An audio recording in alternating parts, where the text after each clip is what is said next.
निवडणुका तोंडावर आहेत आणि अशातच काँग्रेसला मोठा धक्का बसलाय। गेल्या 55 वर्षांपासून काँग्रेसमध्ये असलेल्या अनेक महत्त्वाच्या जबाबदाऱ्या पार पाडलेल्या मिलिंद देवरांनी काँग्रेसचा हात सोडून मनगटावरती शिवसेनेचं शिवबंधन बांधलं। आज मुख्यमंत्री एकनाथ शिंदेंच्या उपस्थितीमध्ये त्यांनी शिवसेनेमध्ये प्रवेश केला। देवरांनी काँग्रेसला रामराम का ठोकलाय? त्यांनी भाजपमध्ये न जाता शिवसेनेतच प्रवेश का केला? पाहूयात आमच्या या रिपोर्टमधून। सोडेल असं कधीच वाटलं नव्हतं आणि आज मी माझ्या कुटुंबाचे काँग्रेस पक्षाशी 55 वर्षाचे जुने नाते शिंदे साहेबांच्या नेतृत्वाखाली मी आज संपत आहे। वडिलांचा हात पकडून काँग्रेसमधून राजकीय प्रवास सुरू करणाऱ्या मिलिंद देवरांनी आपला मार्ग बदललाय।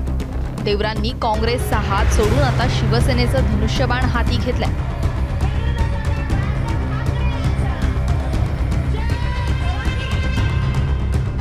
मैं पार्टी के सबसे चैलेंजिंग दशक, सबसे चैलेंजिंग डेकेड में मैं पार्टी का लॉयल रहा। अफसोस की बात है कि आज की कांग्रेस और 1968 की कांग्रेस जब मेरे स्वर्गीय पिताजी ने इस पार्टी में शामिल हुआ और 2004 की कांग्रेस जब मैं इस पार्टी में शामिल हुआ, दोनों कांग्रेस में बहुत अंतर है, बहुत फर्क है। यदि कांग्रेस और यूबीटी कंस्ट्रक्टिव और सकारात्मक सुझावों और मेरिट और योग्यता को महत्व देते तो आज एकनाथ जी और मैं यहाँ नहीं बैठे होते। एक अभ्यासू, सुसंस्कृत, संयमी आणि मेहनत घेणारा कार्यकर्ता नेता म्हणून आपली जी काय ओळख आहे आणि आपला दांडगा जो काही जनसंपर्क आहे ते आजच्या प्रवेशावरून या ठिकाणी पाहायला मिळालेला आहे।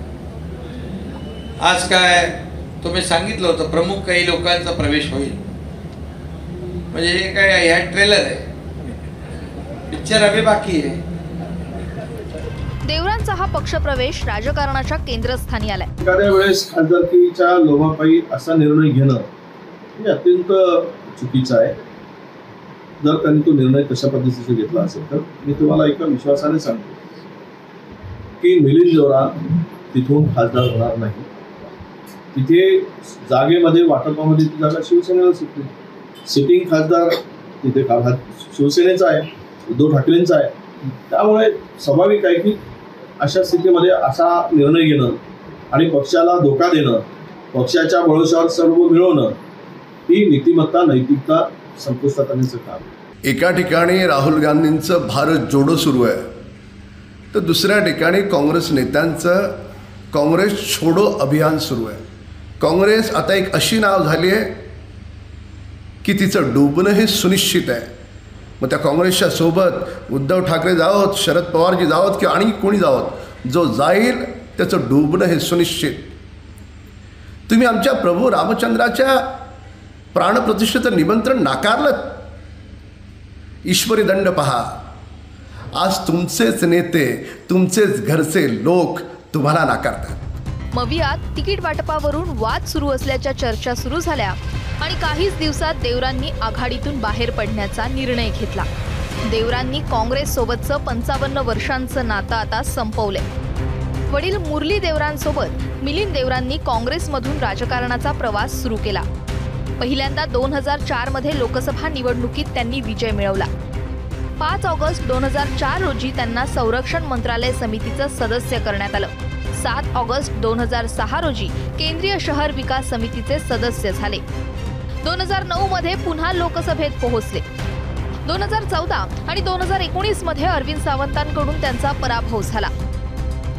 पण आता देवरांनी थेट पक्षच बदलून नव्यानं राजकीय प्रवास सुरू केलाय।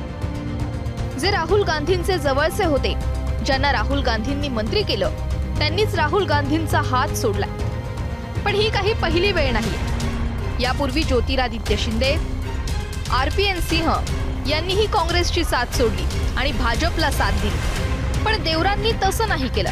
ते भाजपमध्ये न जाता त्यांनी शिवसेनेत जाण्याचा निर्णय घेतला। की मागच्या 2-3 वर्षामध्ये मिलिंद देवरा आणि काँग्रेसच्या नेतृत्वामध्ये एक दरी निर्माण झालेली दिसतच होती.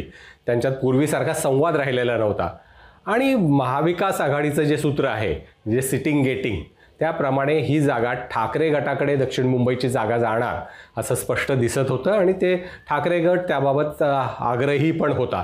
परंतु ही जागा जर ठाकरे गट लढवणार असेल तर शिवसेनेकडून तिथे उमेदवार दिला जावा असं आघाडीचं ठरलेलं दिसतंय. त्याप्रमाणे मला वाटतं की आज त्यांचा प्रवेश झाला असावा आणि पुढच्या काळामध्ये शिंदे गटाचे किंवा शिवसेनेचे तेच उमेदवार असतील असं आज तरी दिसतंय. एकनाथ शिंदेंकडे दिल्लीसाठी तसा चेहरा नव्हता. दिल्लीत मीडिया हँडल करेल असं नेतृत्व नव्हतं.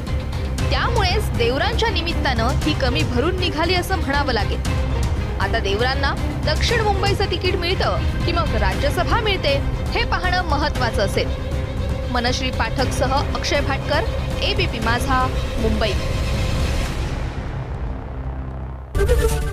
ABP माझा, उघडा डोळे बघा नीट.